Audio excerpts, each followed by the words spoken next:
Mama's Backyard Chickens. Today we're going to talk about the Welssumer chicken. It's a nice rainy, cool day here in North Carolina. The high today, y'all, is going to be 74 degrees. Can you hear me?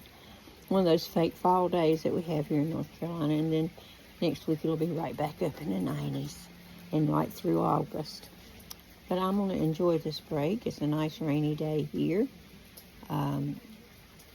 We're going to be on here talking about the Welsumers.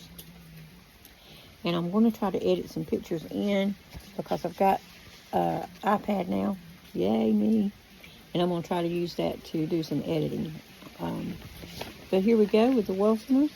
The Welsumer originated from Welsum in the Netherlands. And it was created to be a dual-purpose, winter-hardy, summer-hardy bird. And it is. It's a good bird. I've had them actually in my flock. And I'm going to have more. I don't right now have a Welssumer, but I will next year.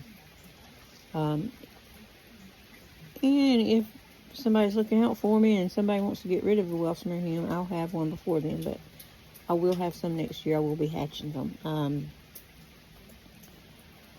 They are dark brown terracotta and often speckled eggs. That's why I want them. The eggs are beautiful. They lay about 160 to 200 eggs a year, so not a huge egg layer like the Leghorn or the Rhode Island Red, but still very nice. Their weight as a dual-purpose bird, if you're going to use them as such, is 7 pounds for the rooster, 6 pounds for the hen, thereabouts. So they're similar in weight as the Redhorn. As the Rhode Island Red. As the Redhorn. And actually, the rooster looks similar to the Rhode Island Red rooster. So let me show you some pictures right quick. And with my new editing, these may be just plug-ins, but I'm going to show you right now. This is the rooster, handsome. Does look a little bit like the Rhode Island Red rooster, except for his black underbelly feathers. Okay. This is the hen. She is plump, fat, and she is brown, and that sable brown feathering is beautiful in person, you guys. It's beautiful. It's just, you just want to snuggle it up like a teddy bear. These are the chicks, and this is what I also wanted to go over with you. These are all auto-sex and breed, and you know, Mama likes her auto-sex and breeds. The female, you can tell, is darker striped, more defined, and little white stripes and black, and the eyeliner is more defined and it has the dot. Where the male is lighter striped and does not have the dot behind its little eye there. And this is what the eggs look like, you guys. This is really not a good representation of it. A lot of times I've found that the background color, and I don't know if it's showing up in this picture, is a little bit darker, and then there's the terracotta speckling on it. That's what you want to see in a Welssumer, that terracotta speckling. That is beautiful. And it makes for a good olive egger if you have that speckling.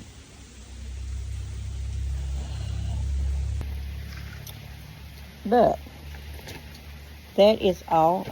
That is a lot about the Welssumer breed. And I just want to say these chickens, they live to be almost between 6 and 12 years old if they're cared for.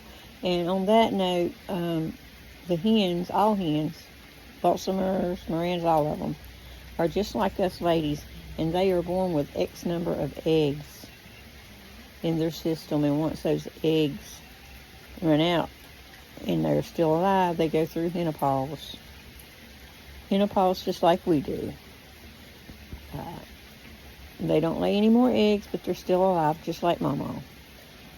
So, a lot of people will cull hens that are older and use them as chicken stew. That's fine if that's what you want to do. But Mama here tends to run a nursing home for old lady chickens. And so some of my chickens get too old to lay, and they just pick up the food and eat.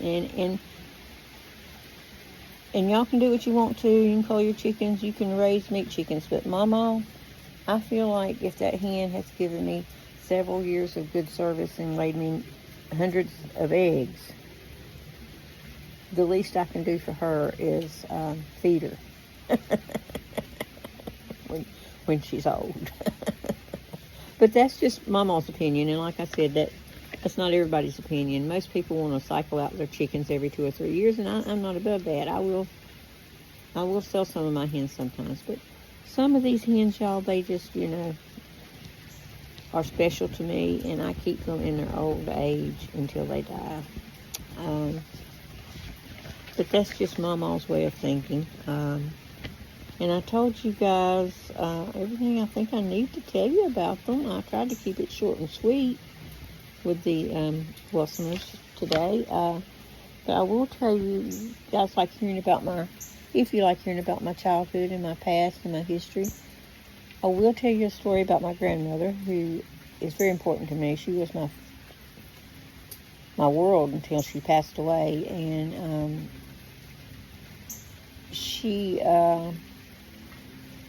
was half Cherokee.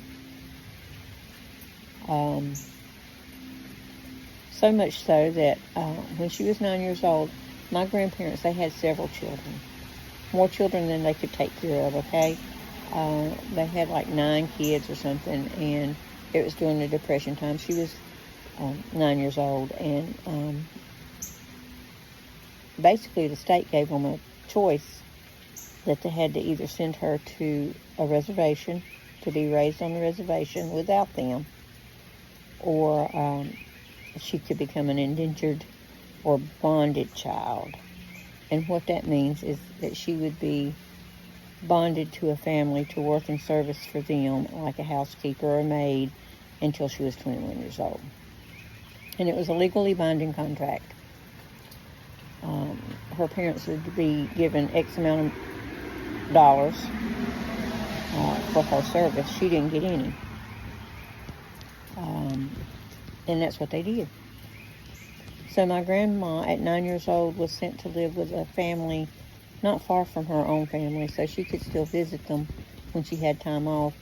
But she was bound to work for these people from the time she was 9 years old until she was 21.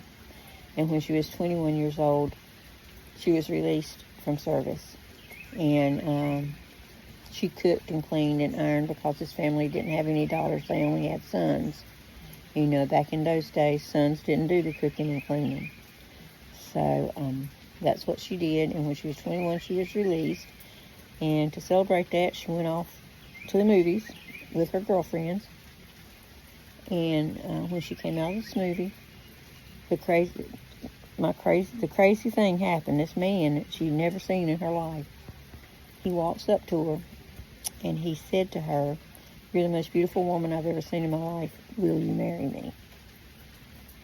And my grandma looked at him like he was a fool, as she should have. And she said, "No, I'm not marrying you. You're crazy." But guess what, y'all? 6 months later, she did marry him, and that was my grandpa. So that's the story I wanted to tell you about my grandparents today. It's a crazy story, and everybody gets a kick out of it when they hear it. But that's what I wanted to tell you today about my family and the Welsmer hen. And it's a rainy day, and I'll see you in the backyard very shortly with my rain gear on, watering and feeding these ducks and chickens. And you'll have a wonderful, wonderful Thursday.